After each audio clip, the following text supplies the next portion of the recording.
This is Cashflow Ninja, episode 282 with Mike Hambright. Welcome to the Cashflow Ninja, the podcast sharing how to create income streams and manage, multiply, and protect your wealth in the new economy. Here is your host inside the dojo, MC Laubscher.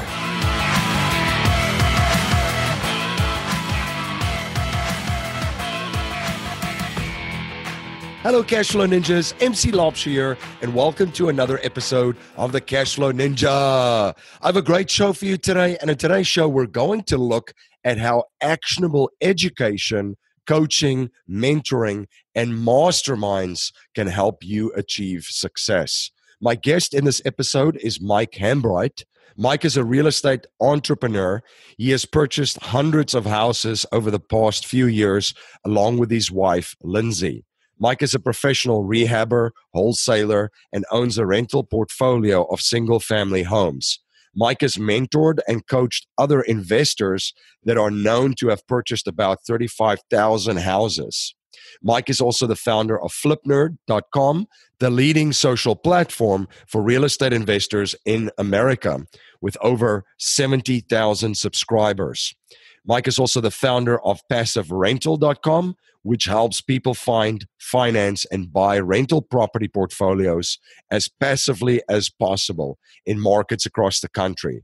Mike also mentors and coaches real estate investors to find financial freedom through real estate investing via the Investor Machine, a best-in-class real estate investor coaching program. Please share your feedback and thoughts on today's interview. You can let me know your thoughts on Twitter by tweeting me at MC Laubscher or by email at info@cashflowninja.com. And please remember to join our mailing list by signing up at cashflowninja.com or texting Cashflow Ninja to 44222. I'm publishing weekly and daily videos on YouTube. You can check out all of my videos at youtube.com/Cashflow Ninja. Please subscribe to my channel to get updates when I post these videos. Life settlement investments have allowed financial and banking institutions to not only buy their equity contractually, but also diversify their capital from any economic, market, and geopolitical risk. It's been part of the billion-dollar blueprint followed by institutional investors.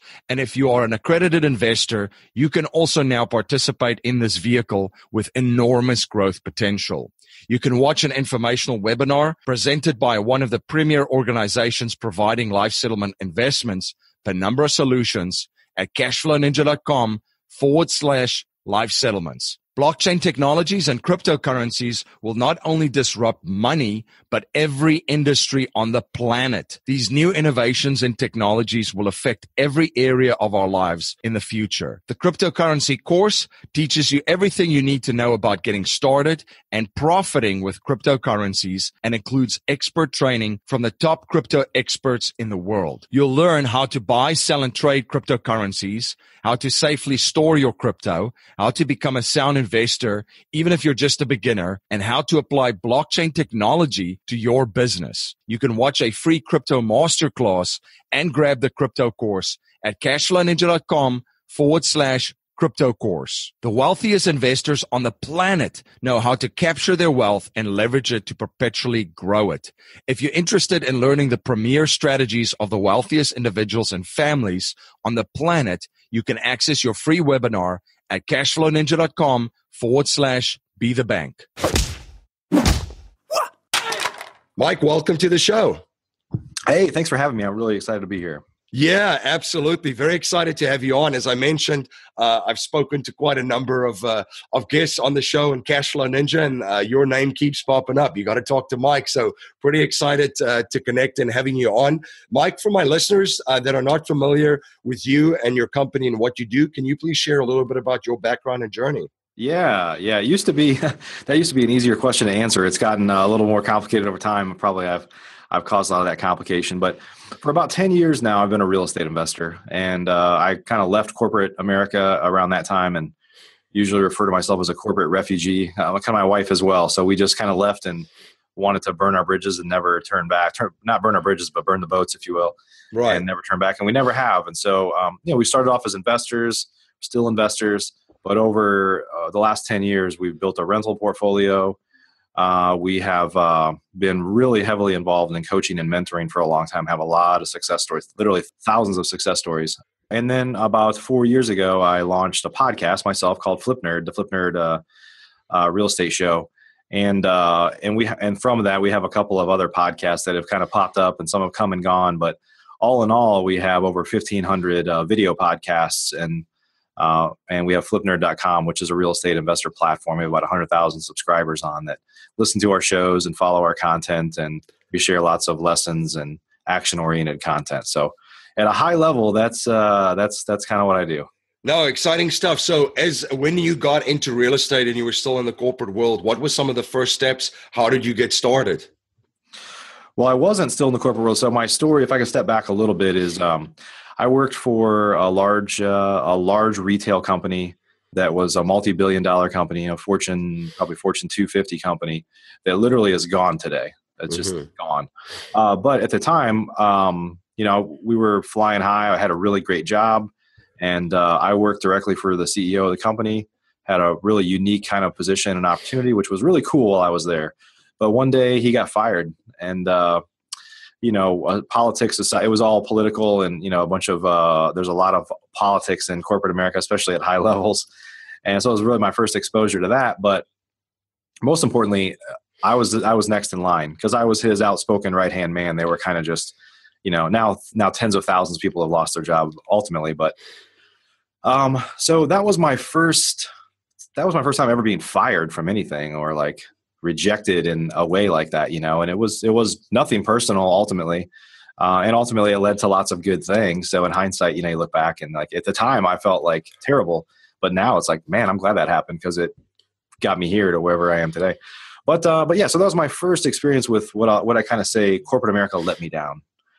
And then I went to work for another company for about 18 months. We were flying high. The company was just growing like crazy. It was a kind of a startup, but it had grown to about 500 million in sales from, nothing a few years earlier. But the problem is they weren't profitable. So then they filed for bankruptcy.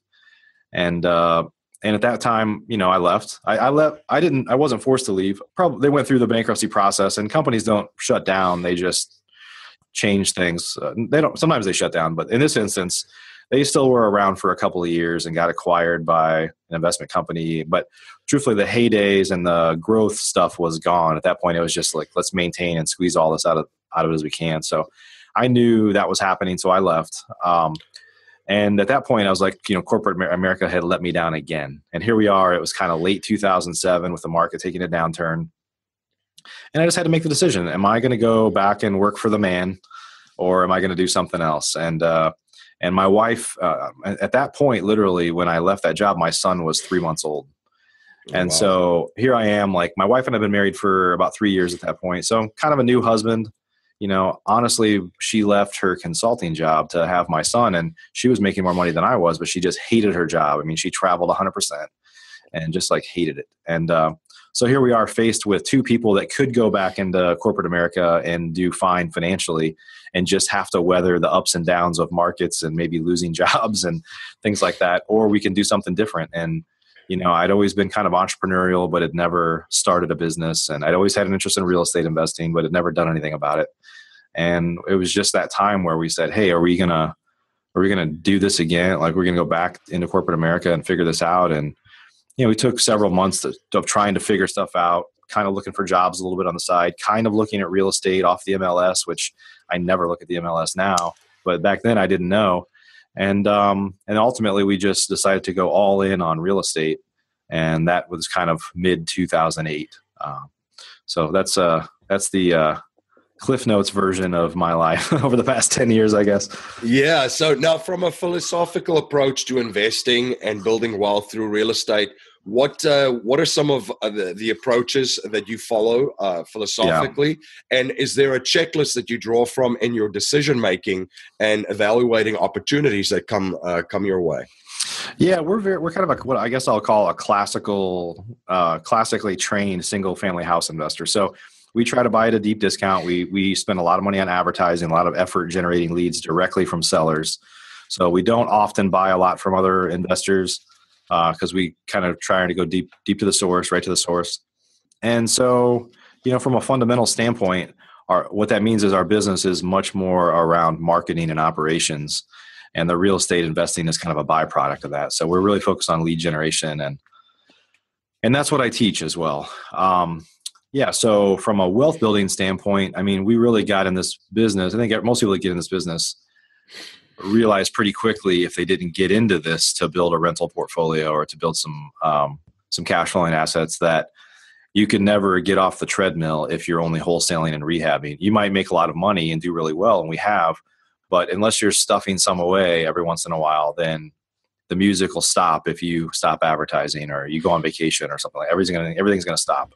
Right. And so, we have a nice little rental portfolio that took a long time to build, but we kind of cherry picked deals that we thought would be good rentals. And our approach has been, a lot of folks with rentals either focus on levering it as much as they can forever to kind of squeeze out as much cash flow right now, or they focus on paying off debt aggressively to get it to where it's free and clear. And we're kind of on the latter half of that. So we built up a pretty nice rental portfolio, and it honestly will probably be paid off in full in the next 5 years. And so that's kind of our approach. Very nice. So was there a particular reason or something that drawed you to the single family real estate niche as opposed to some of the other areas within real estate? It's interesting because a lot of people that come from outside of real estate assume that real estate is real estate. And so, but I know multifamily guys that know nothing about single family. And I'm one of the single family guys that, other than some intuitive stuff, know very little about multifamily or commercial. I mean, I'm blessed to have friends that are usually the leading experts in all of those areas across the country. But no, it's just kind of, I think it started off as just what I know. Like everybody kind of knows single family houses. They understand the economics of it a little bit easier. But yeah, it's interesting that we talk about it. I haven't really talked about this much with a lot of people, but my intention is through a friend of mine that's a multifamily expert to do a deal with him this year, to go in on a deal together where we'll probably buy something between $10 and $20 million. So in hindsight, I wish I had done that earlier. But single family is my bread and butter. And so I think now that we've got that, not that we've got it down, there's always challenges, but now that we've kind of built up some wealth and had some pretty good success with what we're doing here, we have opportunity to make investments in other areas. Very, very nice. Now, what is your view on the real estate market in general in the United States? I know it's very market specific. Yeah. Are there some markets that you prefer or above others? What are some of your thoughts? Yeah, so I don't really keep my ear, I guess my ear is to the ground more than the average person just because I have a great network and because of my show and all the relationships I have around the country. But I'm here in Dallas. Now, Dallas seemingly can do no wrong. So I don't really think there's a lot of end in sight with Dallas. I think the only thing that would kind of change things dramatically here and in most of the country, maybe outside of the coasts, is something significant from an economic standpoint with the dollar, or like a macro and economic issue that would impact the economy. But in markets in the South and Southeast and Texas, areas like that, there's so much influx of population. Dallas has massive companies that are moving here and bringing thousands or tens of thousands of people with them, and the builders haven't caught up yet. And so I think this market is pretty stable. I know a lot of people, I've honestly for years, I've said the opposite of wow, how much longer can this go? We're probably going to see a downturn in the next couple of years. Although I'm not an economist, so I don't know that, but it just seems like the fundamentals are aligned here for this to be a pretty strong market for a long time. But in terms of other parts of the country, yeah, like you said, every market's a little bit differently. I would always be worried of the coasts, especially like California, so the high-end markets, because they're the first ones. They're the first ones, when they catch a cold, when they get a cold, the rest of us start to feel it. So I think we're okay for now. Okay. But right. I have no authority to say that. So don't take my word for it. You're listening to Mike Hambright on the Cashflow Ninja podcast. We'll be right back after a word from our sponsor. This is MC Laubscher, the host of the Cashflow Ninja podcast. As you may know, I'm also the president and chief wealth strategist of Valhalla Wealth Financial. We help individuals, families, small businesses, entrepreneurs, and professionals build their wealth outside of Wall Street and help investors maximize the use of every dollar in their personal economy and boost their investment gains. We do this by combining the capital and investments with the financial vehicle of the wealthy according to the infinite banking concept. If you're interested to learn more about privatized banking and the infinite banking concept, you can access an exclusive webinar at cashflowninja.com/be the bank. You're listening to Mike Hambright on the Cashflow Ninja podcast, and now back to our interview. Now, one thing that I do love about your website too at flipnerd.com is all the different resources that you guys had. You mentioned the video podcast, the education. And what I enjoy and appreciate is that it's actionable education.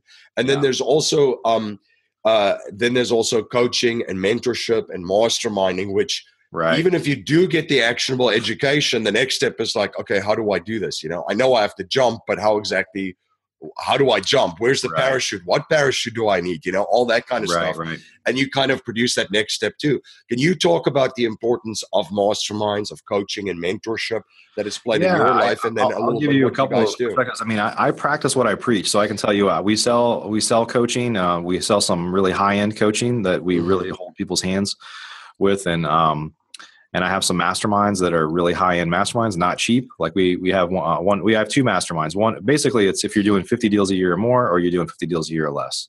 Gotcha. And we had our meeting a couple weeks here. Investor Fuel is our 50 deals a year or more.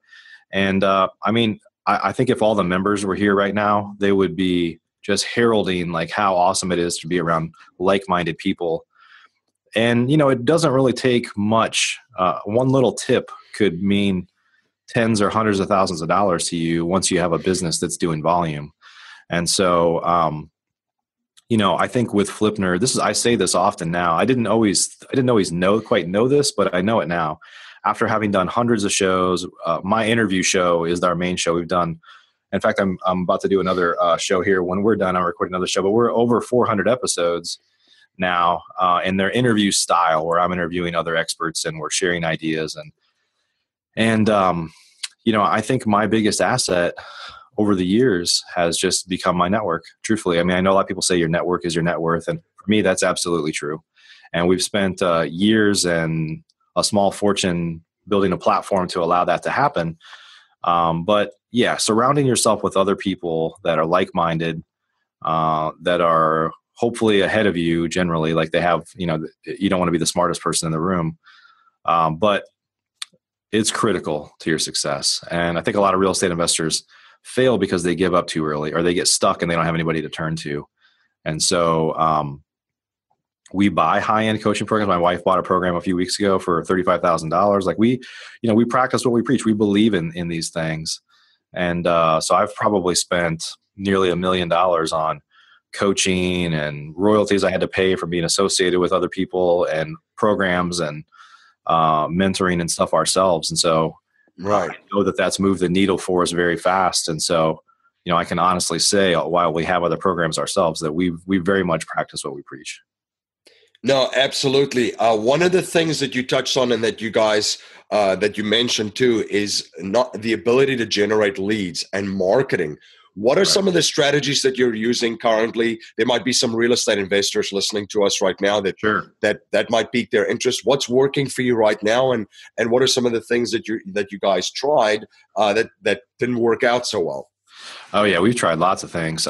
We primarily focus now on direct mail and online advertising, pay-per-click advertising generally.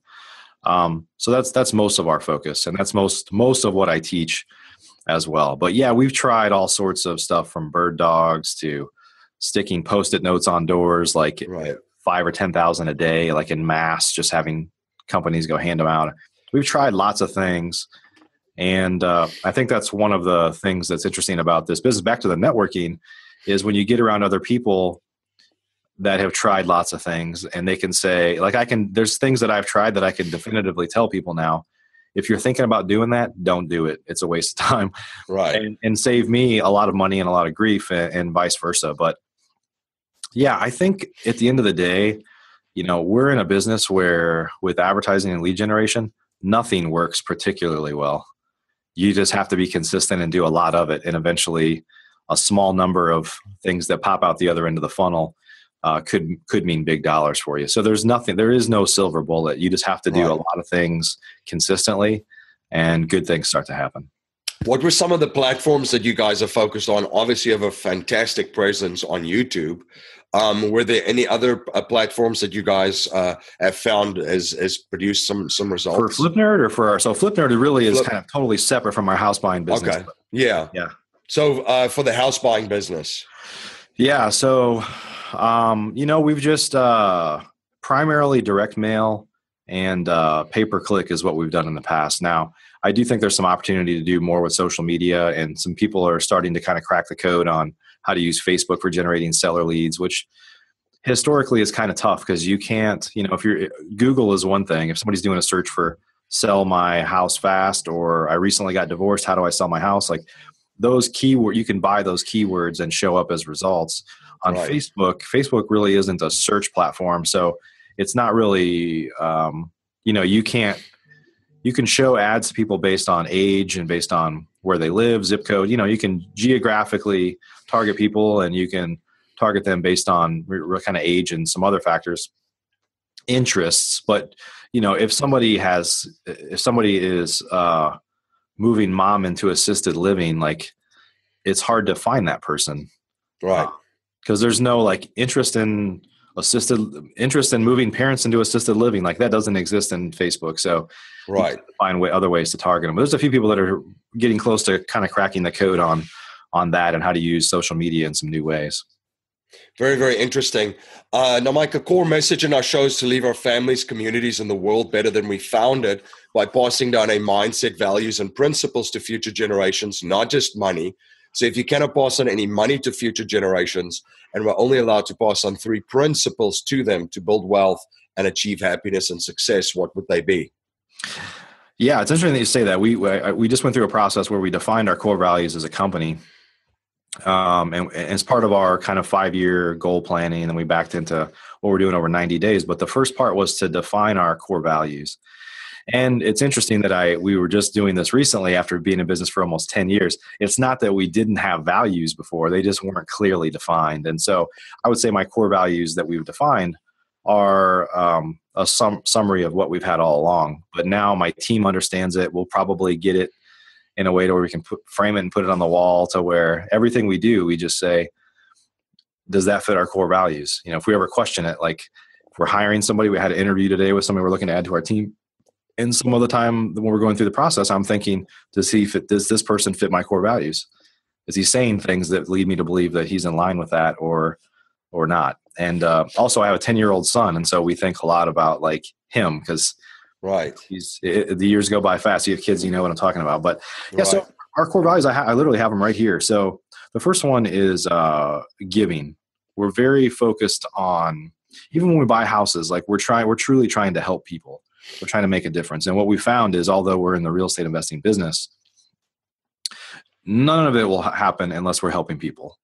And so we try to position ourselves to let our investing business and our coaching business and the masterminds, everything else we do, to be our success to be a byproduct of having helped somebody else. So we're very focused on kind of giving and truly caring about people that we're working with or trying to help. Yep. The second one is basically just hard work. So we believe a lot in, my wife and I we are huge believers in personal responsibility and doing whatever it takes to get the job done. So we work very hard, have a really stern work ethic. And that's important to me in people that we work with, not necessarily customers that we're helping. I can't make them hard workers, but people that are on our team, they have to be hardworking and be willing to do whatever it takes. And that's something we want to instill in our son is like, I don't care if you're a brilliant scientist or anything that you want to do. If you have a hard work ethic, I know that it'll always work out ultimately. And we actually have 4 core values. But so the third one here is just integrity and honesty. This is a business and an industry, unfortunately, that has it has some bad apples that have kind of made the industry, tarnished the industry. And so we think integrity and honesty, always just doing the right thing, even if it means you lose money or whatever it takes, you should always do the right thing. And then the last one is loyalty. So we try to build relationships with people that we're very loyal to and are loyal to us. And it just reciprocates each other to where every relationship we get into, we go into it with the intention that this is a lifetime relationship unless something were to happen. But we go into it with that mindset of, trying to not be too quick to judge somebody, but letting them know that we want to be together for a long time. We want to work this out for a long time because it's hard to find meaningful relationships these days, right? I mean, we're all connected that we have thousands of friends on Facebook, but you probably can't name more than 20 of them, right?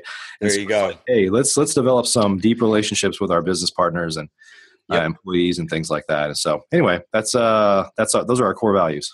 No, I appreciate them and appreciate you sharing them. Now, Mike, you've spoken about personal development and the importance of growth and masterminding. What are you currently studying right now? What skill sets are you trying to add? And what are you excited about in 2018? Yeah, I think pretty much everything I do now is through other people.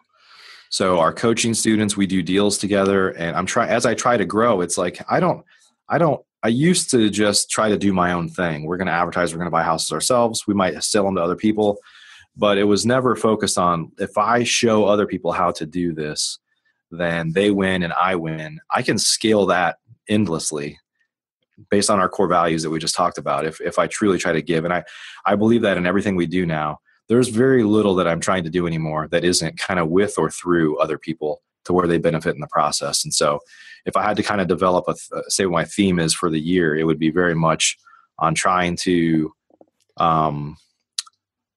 build partnerships and relationships with people around me to where we can do great things together, and neither of us could do it without each other. Fantastic. Well, Mike, where can my listeners learn more about you? Where can they find you, follow you on social media, listen to your amazing shows, and stay just informed of all of the projects that you're involved with? Yeah. So I probably use Facebook more than I should. So you could look me up on Facebook, Mike Hambright. You could follow us on flipnerd.com. We release new shows every week and have, like I said, over 1,500 shows in the can, if you will. And so you can find that on Flipnerd. We publish blogs and all sorts of other information. I know we mentioned the mastermind. If you're doing more than 50 deals a year right now and you're interested in a high level mastermind, we know we're going to cap our membership and we think we'll be there by the end of this year. So we only allow 1 or 2 people per market, depending on the size of the market. So we've already have quite a few markets that are full where we're just not adding anybody else in those markets. So that's investorfuel.com. And if you're doing less than 50 deals and you're interested in coaching or our mastermind at that level, you could go to theinvestormachine.com to learn more. Fantastic. Well, Mike, thank you so much for your time. Appreciate you and appreciate connecting. And thank you for providing so much value for my listeners. Yeah, thanks for having me on. And I hope everybody, if I have to give any kind of final words, it would be to just go out and make it happen. There's a lot of people in this world that give up way too early and are not totally committed. But once you lose your job a couple times, or you're never going to lay on your deathbed and say, I wish I had never taken that risk. You're gonna have some regrets that you had taken on some risks, taken on some challenges, and tried to live a better life ultimately and help others more. So go out there and make it happen. Absolutely. Thank you for joining me again on the Cashflow Ninja, and thank you for all of your support. You rock. If you like what you hear and appreciate what we're trying to build here at the Cashflow Ninja, please subscribe, rate, and review our show on iTunes and share our show with family, friends, and your network. If you're not a subscriber to the Cashflow Ninja Gosh Good newsletter, you can sign up for our newsletter at cashflowninja.com or text Cashflow Ninja to 44222. Life settlement investments have allowed financial and banking institutions to not only buy their equity contractually, but also diversify their capital from any economic, market, and geopolitical risk. It's been part of the billion-dollar blueprint followed by institutional investors. And if you're an accredited investor, you now can also participate in this vehicle with enormous growth potential. You can watch an informational webinar presented by one of the premier organizations providing life settlement investments, Penumbra Solutions, at cashflowninja.com/life settlements. Blockchain technologies and cryptocurrencies will not only disrupt money, but every industry on the planet. These new innovations and technologies will affect every area of our lives in the future. The cryptocurrency course teaches you everything you need to know about getting started and profiting with cryptocurrencies, and also includes expert training from the top crypto experts in the world. You will learn about how to buy, sell, and trade cryptocurrencies, how to safely store your crypto, how to become a sound investor, even if you're just a beginner, and how to apply blockchain technology to your business. You can watch a free crypto masterclass and grab the crypto course at cashflowninja.com/crypto course. The wealthiest investors on the planet know how to capture their wealth and leverage it to perpetually grow it. If you're interested in learning the premier strategies of the wealthiest individuals and families on the planet, you can access your free webinar at cashflowninja.com/be the bank. That's our show for today, everyone. Until next time, live a life of passion and purpose on your terms.